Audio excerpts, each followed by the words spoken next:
ಓಂ ಶ್ರೀ ಗುರುಭ್ಯೋ ನಮಃ. ಹರಿ ಓಂ. ಶ್ರೀಯಕಾಂತಾಯ ಕಲ್ಯಾಣ ನಿಧೇನಾರ್ತಿನಾಂ ಶ್ರೀ ವೆಂಕಟನಿವಾಸಾಯ ಶ್ರೀನಿವಾಸಾಯ ಮಂಗಳಂ. ಭಗವಂತನ ಭಕ್ತರಿಗೆ ನಮಸ್ಕಾರಗಳು. ಶ್ರೀ ಮಹಾವಿಷ್ಣುವಿನ 108 ದಿವ್ಯಕ್ಷೇತ್ರಗಳಲ್ಲಿ ಒಂದಾದ ಕ್ಷೇತ್ರ ಇದು. ಉಪ್ಪಿಗಿಂತ ರುಚಿಯಿಲ್ಲ ಎಂದು ಕೇಳಿದ್ದೇವೆ. ಆದರೆ ನಾವು ಮಾಡುವ ಅಡುಗೆಯಲ್ಲಿ ಉಪ್ಪು ಇಲ್ಲವೆಂದರೆ ತಿನ್ನುವುದಕ್ಕೆ ಆಗುತ್ತಾ? ಹಾಗಲ್ಲ. ಉಪ್ಪು ರುಚಿಕರ ಪ್ರತೀಕ. ಉಪ್ಪು ಜಾಸ್ತಿ ಕಡಿಮೆ ಆದರೂ ಊಟಕ್ಕೆ ಉಪ್ಪು ಇರಲೇಬೇಕು. ಆದರೆ ದೇವರಿಗೆ ಉಪ್ಪು ಇಲ್ಲದೆ ಅಡಿಗೆ ಪ್ರಸಾದವನ್ನು ನೈವೇದ್ಯಕ್ಕೆ ಇಡುವ ದೇವಸ್ಥಾನ ಇದೆ ಎಂದು ಹೇಳಿದರೆ ಆಶ್ಚರ್ಯವಾಗುತ್ತದೆ. ಆ ದೇವಸ್ಥಾನ ಎಲ್ಲಿದೆ ಎಂದು ತಿಳಿದುಕೊಳ್ಳುವ ಕುತೂಹಲ ಬರುತ್ತದೆ. ಆ ದೇವಸ್ಥಾನದ ಹಿನ್ನೆಲೆ ಏನು ತಿಳಿಯೋಣ. ಪುಣ್ಯಕ್ಷೇತ್ರವೆಂದರೇನು? ಆ ದೇವರಿಗೆ ಉಪ್ಪು ಏಕೆ ಇಷ್ಟವಿಲ್ಲ? ಓಂ ನಮೋ ಭಗವತೆ ವಾಸುದೇವಾಯ. ಪುಣ್ಯಕ್ಷೇತ್ರವೆಂದರೆ ಋಷಿಮುನಿಗಳ ತಪೋಭೂಮಿ ಹಾಗೂ ಅವರು ಪುಣ್ಯ ಗಳಿಸಿದ ಸ್ಥಳ.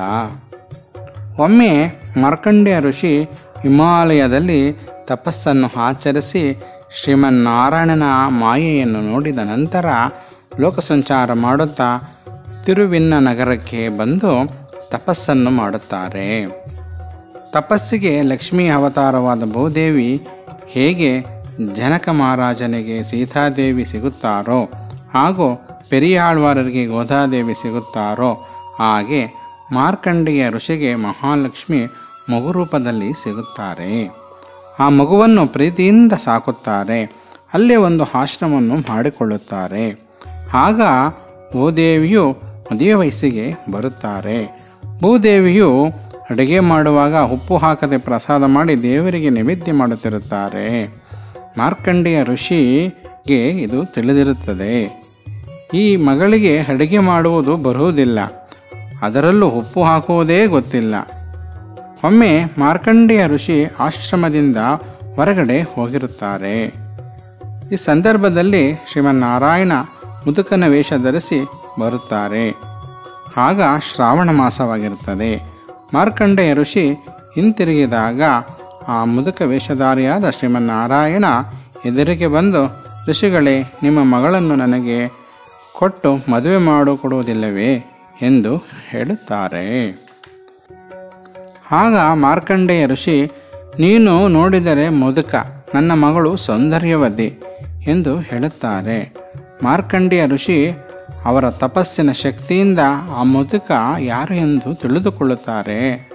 ಅವರೇ ಶ್ರೀಮನ್ನಾರಾಯಣ ಎಂದು ತಿಳಿಯುತ್ತದೆ. ಆಗ ಶ್ರೀಮನ್ನಾರಾಯಣ ಮುದುಕ ವೇಷವನ್ನು ತ್ಯಜಿಸಿ ನಿಜ ರೂಪವನ್ನು ಧರಿಸುತ್ತಾರೆ. ಶ್ರೀಮನ್ನಾರಾಯಣನ ದಿವ್ಯ ಸ್ವರೂಪವನ್ನು ಕೊಂಡು ಆಗ ಮಾರ್ಕಂಡೇಯ ಋಷಿ ಹೇಳುತ್ತಾರೆ, ಹೇ ಜಗನ್ನಾಥ, ಭಕ್ತವತ್ಸಲ, ದೀನಬಂಧು, ಈ ಮಗುವಿಗೆ ಅಡುಗೆ ಮಾಡುವುದು ಬರುವುದಿಲ್ಲ, ಅದರಲ್ಲೂ ಅಡುಗೆಗೆ ಉಪ್ಪು ಹಾಕುವುದೇ ಗೊತ್ತಿಲ್ಲ ಎಂದು ಹೇಳುತ್ತಾರೆ. ಆಗ ಶ್ರೀ ಮಹಾವಿಷ್ಣು, ಇನ್ನು ಮೇಲೆ ನನಗೆ ಉಪ್ಪಿಲ್ಲದ ಪ್ರಸಾದವನ್ನು ಕೊಡಿ ಎಂದು ಆಜ್ಞಾಪಿಸಿದರು. ಭಗವಂತ ಈ ರೀತಿ ಆಜ್ಞೆ ಕೊಟ್ಟರು. ಅಲ್ಲೇ ಸ್ಥಳದಲ್ಲೇ ಭಗವಂತ ತಿರುಪತಿ ವೆಂಕಟೇಶ್ವರರಾಗಿ ಅಲ್ಲೇ ನೆಲೆಯಾದರು. ನಂತರ ಆ ದೇವಾಲಯದಲ್ಲಿ ಇರುವ ವೆಂಕಟೇಶ್ವರ ಸ್ವಾಮಿ ಉಪ್ಪಿಲ್ಲದ ಪ್ರಸಾದ ನೈವೇದ್ಯವನ್ನು ಸ್ವೀಕರಿಸುತ್ತಾರೆ. ಇಂದಿಗೂ ಕೂಡ ನಡೆದು ಬರುತ್ತಿದೆ. ಯಾರಾದರೂ ಈ ನಿಯಮವನ್ನು ಉಲ್ಲಂಘನೆ ಮಾಡಿದರೆ ಸರ್ಪ ಬಂದು ಅವರನ್ನು ಒಳಗೆ ಬಿಡುವುದಿಲ್ಲ. ಈ ಕ್ಷೇತ್ರ ಮಹಾತ್ಮೆ ನಮಗೆ ಏನೆಂದು ತಿಳಿಸಿಕೊಡುತ್ತದೆ ಅಂದರೆ, ಶ್ರೀಕೃಷ್ಣ ಪರಮಾತ್ಮ ಹೇಳಿದಂತೆ ದೇವರಿಗೆ ಶ್ರದ್ಧೆ ಭಕ್ತಿಯಿಂದ ನೀಡಿದರೆ ಎಲ್ಲವನ್ನೂ ಸ್ವೀಕರಿಸುತ್ತಾನೆ. ನಾವು ತಿಳಿದುಕೊಳ್ಳಬೇಕು, ನಮ್ಮಲ್ಲಿ ಶ್ರದ್ಧೆ ಭಕ್ತಿ ಪ್ರೀತಿ ಇದ್ದರೆ ಭಗವಂತನು ನಾವು ಕೊಟ್ಟಂಥ ನೈವೇದ್ಯವನ್ನು ಸ್ವೀಕರಿಸುತ್ತಾರೆ. ಅದು ಸಾತ್ವಿಕವಾಗಿ ಇರಬೇಕು. ಈ ರೀತಿ ದೇವಾಲಯಕ್ಕೆ ಉಪ್ಪಲಿಯಪ್ಪನ್ ಎಂದು ಹೆಸರು ಬಂತು. ತಿರುವೆಂಗಡಪ್ಪನ್, ತಿರುವಿಣ್ಣಹರಪ್ಪನ್, ವೆಂಕಟಾಚಲಪತಿ ಎಂಬ ಬೇರೆ ಬೇರೆ ಹೆಸರುಗಳು ಉಂಟು. ಭಗವಂತನ ವಿಚಾರವನ್ನು ತಿಳಿಯುವ ಮುನ್ನ ನಮ್ಮಲ್ಲಿ ಇರುವ ಕಲ್ಮಶವನ್ನು ತ್ಯಜಿಸಿ ಭಯವನ್ನು ಬಿಟ್ಟು ಭಕ್ತಿ ಜ್ಞಾನ ವೈರಾಗ್ಯ ಪ್ರೀತಿಯಿಂದ ಕೇಳಿದಾಗ ಭಗವಂತನ ಸ್ಥಳ, ಮಹಿಮೆ ಹಾಗೂ ಭಗವಂತನ ವಾಣಿ ಅರ್ಥವಾಗುತ್ತದೆ. ಇದು ತಂಜಾವೂರು ಜಿಲ್ಲೆ ತಿರುಪತಿ ಎಂದು ಖ್ಯಾತಿಗೊಂಡಿದೆ. ಈ ಕ್ಷೇತ್ರವನ್ನು ದಕ್ಷಿಣ ತಿರುವೆಂಗಡ ಎಂದು ಕರೆಯುತ್ತಾರೆ. ಕುಂಭಕೋಣಕ್ಕೆ ಪೂರ್ವದಲ್ಲಿ ಕಾಲುದಾರಿಯಲ್ಲಿ 3 ಮೈಲಿ ನಡೆದು ಹೋದರೆ ಈ ಕ್ಷೇತ್ರ ಸಿಗುತ್ತದೆ. ಕುಂಭಕೋಣದಿಂದ 8 ಕಿಲೋಮೀಟರ್ ಸುತ್ತುಮಾರ್ಗದಲ್ಲಿದ್ದು ಬಸ್ ಸಂಚಾರ ಉತ್ತಮವಾಗಿದೆ. ಇದು ತಿರುನಾಗೇಶ್ವರ ರೈಲ್ವೆ ನಿಲ್ದಾಣದಿಂದ 1 ಕಿಲೋಮೀಟರ್ ದೂರದಲ್ಲಿದೆ. ಇಲ್ಲಿನ ಪೂಜಾ ವಿಧಿಗಳು ವೈಖಾಸನದ ಆಗಮದ ರೀತಿಯ ನಡೆಯುತ್ತದೆ. ಮೂಲ ದೇವರು ಬಹುಮಟ್ಟಿಗೆ ತಿರುಪತಿ ವೆಂಕಟೇಶ್ವರನನ್ನು ಹೋಲುವುದರಿಂದ ಇಲ್ಲಿ ಹೆಚ್ಚಿನ ಸಾವಿರಾರು ಭಕ್ತಾದಿಗಳು ಬಂದು ಆ ತಿರುಪತಿ ಸ್ವಾಮಿಯ ಸೇವೆಯನ್ನು ಇಲ್ಲಿಯೇ ಸಲ್ಲಿಸುತ್ತಾರೆ. ರಾತ್ರಿಯ ಹೊತ್ತು ಇಲ್ಲಿನ ಪುಷ್ಕರಣಿಯಲ್ಲಿ ಸ್ನಾನ ಮಾಡಬಾರದಂತೆ. ಈ ನಿಯಮ ಈಗ ಸಡಿಲವಾಗಿದೆ. ಆದುದರಿಂದ ಇದಕ್ಕೆ ಅಹೋರಾತ್ರಿ ಪುಷ್ಕರಣಿ ಎಂದು ಹೆಸರು. ಈ ದೇವಾಲಯದಲ್ಲಿ 5 ಉತ್ಸವ ಮೂರ್ತಿಗಳಿವೆ. ಇದೇ ಇಲ್ಲಿನ ವೈಶಿಷ್ಟ್ಯ.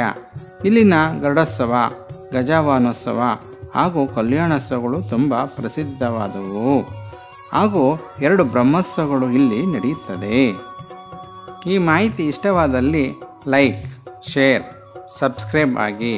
ಓಂ ಶ್ರೀ ಕೃಷ್ಣಾರ್ಪಣಮಸ್ತು.